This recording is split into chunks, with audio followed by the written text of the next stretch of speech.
Morning. One of my favourite poems is the poem by Robert Frost, The Road Not Taken.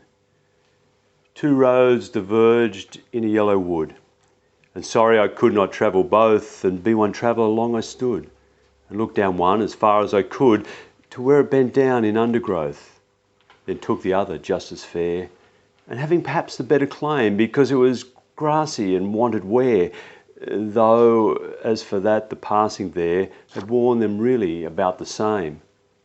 And both that morning equally lay in leaves, no step had trodden black. Oh, I kept the first for another day, yet knowing how way leads on to way, I doubted if I should ever come back. I shall be telling this with a sigh somewhere ages and ages hence. Two roads diverged in a wood, and I took the one less travelled by. And that's made all the difference.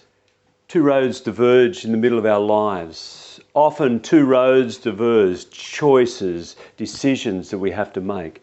Quite often those choices don't amount to much. If I'm getting in the car to go somewhere, it's about the route I'll take. Do I go this way or that way? Do I go the more scenic route or the time-saving route, or which way do I go? Do I have to do other things on the way? It's of no consequence as long as I get to the destination. Or I'm feeling peckish, hungry at lunchtime, what do I eat? It depends on what's available, it depends on what I feel like. I have the luxury of choice, but again, it's of little consequence. Most decisions in our lives don't have much weighing on them.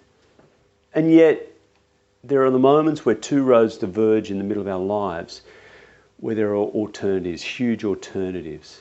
The road we're perhaps travelling on, the easier road, the comfortable road, the light road, or the one that takes us in a different direction. Denying something of ourselves that calls us into a place of letting go, of moving out of our comfort zone, of going into a darker place, a more difficult place, a different situation. A couple of stories. Oscar Adolfo Romero was made the Archbishop of El Salvador, San Salvador, the capital of El Salvador. He was a fairly conservative, non-confrontational, non-controversial priest. He kept to the spiritual things and leading his church and leading the people in their spiritual lives, doing good things and maintaining the institutional life, but ignoring the politics and the violence of a nation that was controlled by dictatorships and had right-wing military junta and left-wing guerrillas and violence and warfare, and the impoverishment and suffering of many people. He kept to the spiritual. That is, until one day when he stared down at the dead body of his friend, Father Grande, a Jesuit priest.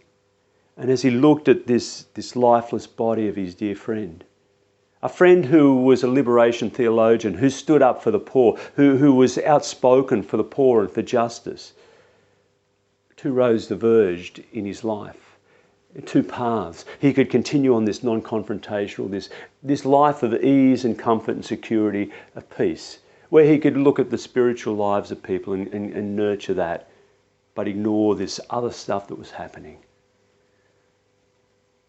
Or he could honour the life of his friend and be challenged by this life, the life that he saw if he looked closely in the life of Jesus.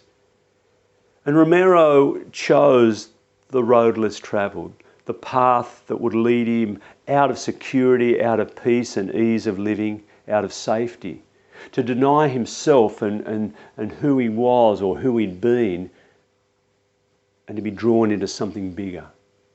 And he became a voice for the voiceless as people showed him what was happening in the land. The innocent, simple people, if they stood up against what was wrong and spoke out, they disappeared, or they were shot and left by the side of the road to rot as a warning to others.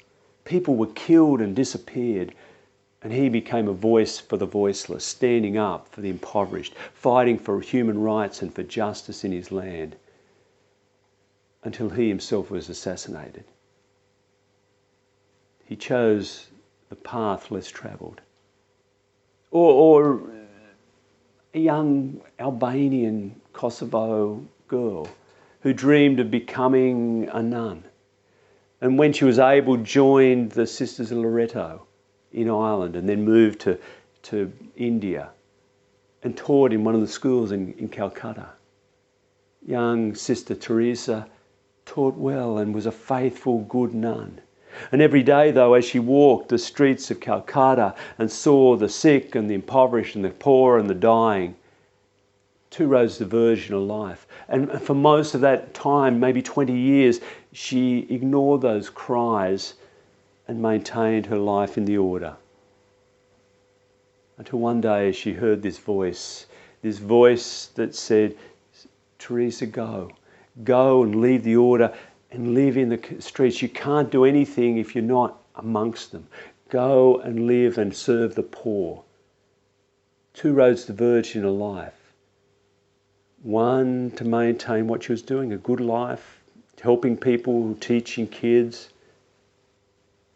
or to deny herself and the way and to go into this place of darkness and chaos and mess and illness and dying. And she chose the road less travelled. And she, like Romero, found her voice and her being and her life in a new way. She lost her life and was born into a new thing. And she speaks of that, or she spoke of that often. Or just recently, Alexei Navalny in Russia, the former opposition leader who was killed over the weekend, who had various forks in the road, roads diverged in his life. And at each one of these over the years, he has chosen this downward path, this path into deeper resistance of the powers and the injustice and the evil that's taken over his land.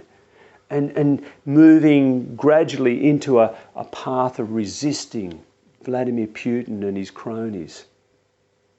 His life was threatened or in danger. He was nearly killed. An attempt on his life with that Novichok serum a few years ago. And he was saved and he was taken to Germany and treated and healed and cured. His family was safe overseas in other lands. He could have stayed safe there. Two roads diverged in his life. Does he stay in Germany or other parts of the world, outside Russia, where he's cared for and he's safe and he can speak into the Russian thing, but he can't speak as one who's in there. He was described as crazily courageous by a commentator just this week, who described him as a courageous man who could not go back to Russia. But in going back, knowing he would be arrested, he would be persecuted, he would be oppressed, and he was. He was locked up, arrested and tried and charged on trumped-up charges. 2.5 years in prison, that was extended to 9 years. Taken to one of the Soviet camps up near the Arctic Circle, and it's said that he was persecuted and oppressed and punished by being put in a cell for hours at a time, minus 20 degrees. And we don't know how he died. Two roads diverged in his life, and he took the road less travelled. The road that gave him a voice, and gave a voice perhaps to many people in Russia, but cost him a lot. And this is the path that Jesus was leading us on. He in the story this week, in Mark's story of Jesus, he takes the disciples north to a politically religious charged city, Caesarea Philippi, named for the emperor and the local king under Rome. And he asks them, "Who do you say that I am?" And Peter blurts out, "You are the Messiah, the Christ." And contained with that is this political religious leader who would be like King David and lead the armies of Jerusalem against Rome and free them and liberate the nation to become a great nation again. But that's not who Jesus was, and he resists it, and he stands against that. And he says, "We're going to Jerusalem and I'm going to die. They're going to put me to death. The religious leaders will arrest me and hand me over to the Romans. They'll crucify me. And in 3 days I'll rise up in a new way." Like Romero, who said, "They will kill me, and if they do, I will rise up in the voice of the people." Like Mother Teresa, who underwent a transformation and became a new person, gave a new voice to the world, and particularly to the dying in Calcutta. Or Navalny, who gives a new voice, a different voice to the Russian people and to the world to hear human rights and justice. And Jesus is raised up in a completely new way. That's a celebration for Easter. But in this story, he invites us into a journey. And he says, if you try and save your life and cling to what you have, the control and everything you have, you'll lose it. You'll lose everything. But if you lose your life for my sake and the sake of good news, of justice, of human rights, of truth in the world, you'll find your life in a new way. And that's what he invites us into. Two roads diverge in our lives and we have a choice.